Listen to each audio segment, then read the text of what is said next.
આખી જિંદગી બાપ મજૂરી કરીને બેટાને ભણાવે ગણાવે પરવરિશ કરે આંગળી હાઈને હેણતા શીખાડે એને બોલતા શીખાડે કે એને મામો કહેવાય એને કાકો કહેવાય એને બાબો કહેવાય એને ભૂવા કહેવાય એને ફલાણી કહેવાય એને ઢેકડી કહેવાય હેતી વાતી બોલતી શીખાડે સ્કૂલી મોકલે પછી કોલેજ મોકલે કે એને ડિગ્રી થઈ ગઈ ડિગ્રી મળી જાયગા તો કોઈક નોકરી લાગી જાયગા માર સોરા એ ખુદ ફાટા ક્ષેત્ર પહેરેગા અને સોરા નવી નવી ડ્રેસ લાવીને બાપ એની પરવરિશ કરેગા ને પછી યાદ સોરા મોટા થઈને એના બાપાને કહે બાપા તમારે કોઈક વાત હોય તમને વેસે બોલ બોલ નહીં કરવાનું તમને ખબર નહીં પડે અને ખબર નહીં પડે એટલે જ તને મોટો કીધો લાલા હે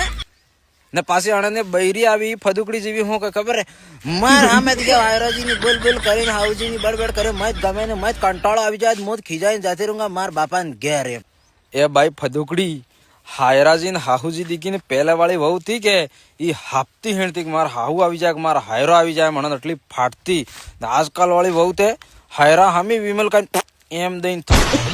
એટલે संस्कार को वापिस लाओ और ये जो तुम्हारे आदमी के माँ बाप है ना उनको अपने माँ बाप समझ के उनकी सेवा करो बैठिए और बेटे तुम लोग अपने माँ बाप को कभी ये डायलॉग तो बोलना ही मत कि तमें खबर नहीं पड़ा तमें साना माना बेच जाओ आनंद साफ खबर पड़े